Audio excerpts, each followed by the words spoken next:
Hey, good morning, St. Matt's Youth. Welcome to House Church. I hope and pray you're doing well.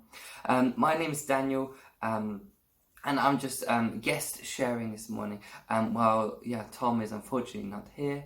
I'm really excited though to be able to be with you today, and really praying and hoping that what I share with you today encourages you and helps you as you go into your next week and even starts the summer holidays. I wanted to begin by talking about the challenge that I set last week, and that was to remember the first three verses of Psalm 23. So how did that go for you? Did you manage to remember that already? I would love to, maybe you want to pause the video now and share that with the person sitting next to you, or write it out on your phone and text it to someone so that you can check that you remember. I'm going to try and remember it and share it with you now, what I remember. I'm still not quite there, but I'll show you that I've also tried to be a part of it too. So, Psalm 23, first verse, the Lord is my shepherd, I lack nothing. He makes me lie down in green pastures. He leads me beside quiet waters. Oh my goodness, what was the third verse? He comforts me. No, he doesn't. Well, he does, but oh my goodness, I think that's where I've got to. Oh dear. Okay, I really hope and pray that your effort is better than mine. I can't remember. The third verse is about him guiding us and directing us in his ways, but I can't remember the exact words. I'm so sorry.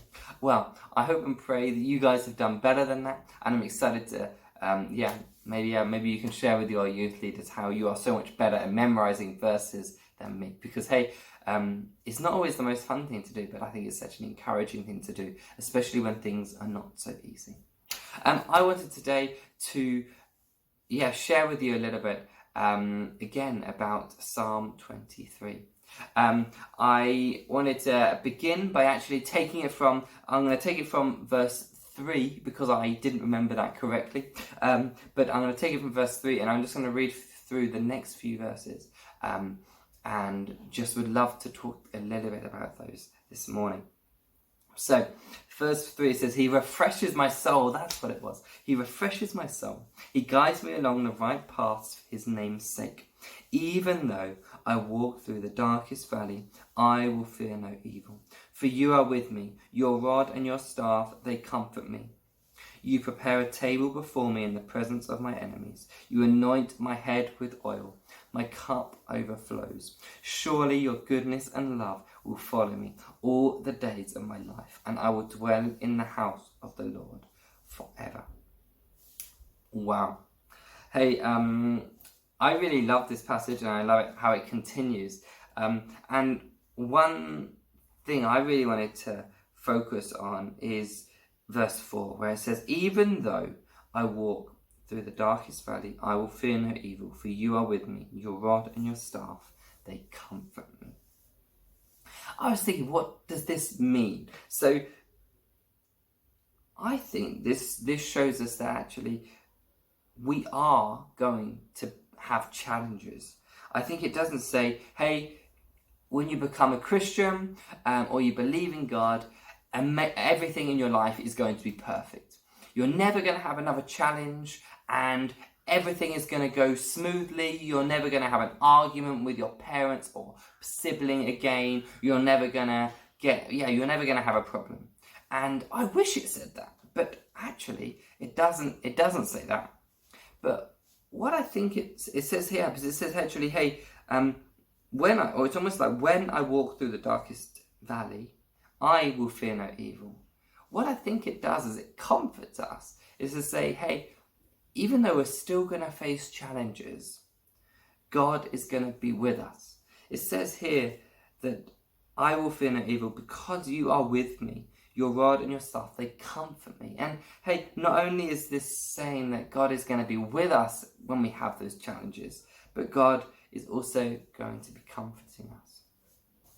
And I think what I love actually on this passage is how it says at the beginning, even though, whatever it is going on in our life, we can say, even though this is hard, God is with us. God is comforting us, and he's going to lead us. And this is something which I'd love to think about now for us. We are all, I think, living in times when we can only meet up with our particular bubbles. Maybe we feel lonely. I definitely feel lonely at times. Maybe we are behind on our schoolwork. Maybe we couldn't take the exams we'd expected to take this year. Maybe we feel pressure to do things or not to do things. Maybe we're feeling really, like cooped up at home. And when it's raining outside as well and we can't go outside, and you feel like, I can't do anything. I feel lost. Even though I know where I am, I feel lost. I think God is telling us that he is with us. He is telling us that he is with us in this time. Even though it's hard right now, God is with us. And we don't need to fear evil. We don't need to fear anything which is bad, because he is with us and he comforts us and he cares for us in and through this. I was thinking about this and I was wondering, what is your darkest valley? For everybody, I think it can be different. Some people, it could be the idea of even meeting up with people now. For others, it could be the idea of maybe having to do sport even. Whereas for me, I would love to do sport. Whereas for somebody else, it could be having to do some sport with other people. It could be a situation at school maybe. Maybe you feel bullied. Maybe you feel isolated. It could be anything. Whatever you maybe feel is your darkest valley, your lowest of low. I want to remind you there that God is with you, and he is he is comforting you, and he is gonna make a solution and bring you out of that at the right time too. What's amazing about God is there's another verse which kind of says where the valley low or mountain high, he is with us. And actually that is true. So whatever stage we're at in life, whether we feel we're kind of a 10 out of 10 doing super, or we're feeling we're a 1 out of 10 really struggling, or we're a 5 out of 10 and think everything's okay but not great, God is with you. He comforts you, as it says here. I was thinking, how do we know this? I think I have examples in my life where I felt really low. I felt, wow, what am I doing? Even with my job, sometimes I felt like, what am I doing? I finished school and I don't know what to do. I remember maybe even choosing my GCSE options and thinking, I've got so many choices. What am I going to choose next? What am I going to choose? There's so much pressure to choose the right ones. And actually, I remember not knowing and having to choose ones which I wasn't maybe always so sure about. And also knowing, or maybe having more certainty, but actually being like, was that right? Was that not right? And maybe sometimes I remember choosing my A-levels even, and choosing maths, and thinking, this is going to be the right one. I'm going to get this is going to really help me learn. And I remember learning in the first few months, or the first few weeks, and having no understanding, and feeling like I was in such a valley, because I didn't understand any of the maths. I remember the teacher giving me these formulas and these things, and I couldn't do it. In the end, God really made a solution, and I came out of that better. Unfortunately, not with a maths A-level, but there was a solution, and God comforted me and guided me in and through those times. And I would say, whatever situation you're in, God is guiding you and comforting you.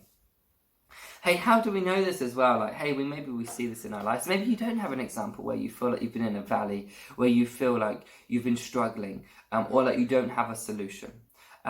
So I was thinking about a time when maybe the odds are against us. Maybe we feel like, I don't have an answer to this. And I was thinking, maybe what's an example of this? Maybe that God can show us, through his Bible, through the Word. And I was thinking about the story of David and Goliath. I don't know if you've heard about it, but I'll give you a bit of an analogy now. There's a war going on, and on the opposite side, there is a man, not even a man, a giant, like the biggest man I can even imagine. I think the tallest person I've seen is about 2 meters. So he's about maybe a bit, maybe more than 2 meters, but he's maybe a meter taller than me. So I'm already looking up. I think, yeah, Goliath would have been even bigger than this. So imagine this, and then he's huge and so muscular. And he is saying to your army, or this huge man is saying, hey, come and fight me so that I can win your nation. I can, show that I'm stronger. And the guys who were going to fight him were so scared. But actually, there was David. David was a small shepherd's boy. And he said, okay, yeah, I can fight him. I'm willing to do this. And David went, and instead of going to get the biggest sword to try and fight this huge man who everybody would have been fearful of, everybody maybe felt, hey, this is my valley. He went and found a few little stones which don't even look like they are the way that you would fight such a man or such a beast, and he used them to beat Goliath. And in the end, he just took one shot with his slingshot and he defeated David. And hey, I was thinking, he defeated David. David defeated Goliath. I was thinking, if I was David, if I was a small person, I'm already a little bit small, but if I was looking at this huge man, well, I feel that this would be a valley. I feel that I'd be so worried. If all of my friends, all of my family were worried about this, I would also be worried. I would also feel like I was in a valley. But I think, David took strength in the Lord. He took strength in what he knew. And I feel the same thing we can take and we can do. We can take strength in God, who cares for us, who comforts us, who even in the valleys is with us. So I really want to encourage you this morning to whatever stage of life you're at, especially if you feel you're in a valley or struggling with anything, to know you can come to God and He will guide you and direct you.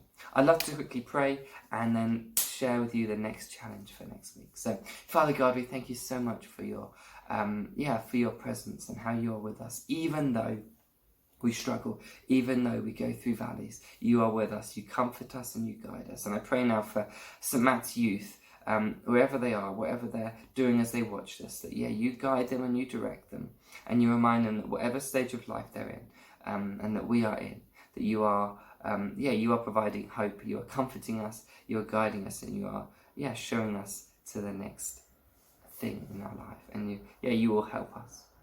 Lord, we just pray for an amazing week, and really just for us to be blessed exactly where we are. In your name now, amen.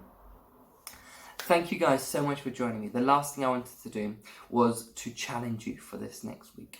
And actually, I don't want to send you a challenge for the next week alone, but for the next 2 or 3 weeks. There is some amazing kind of offering coming from a lot of the youth teams across the UK. So what does that mean? Hey, there's things like New Wine Youth, I think this is called Luminosity. And there's some other really cool youth stuff going on. This is going to be like some messages, a lot better than the messages that I've tried to share with you. There's going to be some other things which are going on, probably ways to be interactive too. And I'd love to challenge you in this next couple of weeks to take every week, try and log on and go at least once to one of these. Maybe watch a message, maybe take your notepad, make some notes, pray about it and ask God to really speak to you in and through this. So my challenge is for the next few weeks, take a minimum of one talk or service or whatever's being done through these streams and kind of content to learn and to go a little bit deeper in your relationship with God. All of those details are going to be shared in the coming couple of weeks with you. And if you've got any questions, reach out to your youth leaders. They'd love to help. Or also the church office. They're here and they love you and they care for you. And they want to help you as you go through this summer period. Yeah, really, the last thing for me to say is really thanks again for joining, and have the best week and summer holidays. God bless. Bye.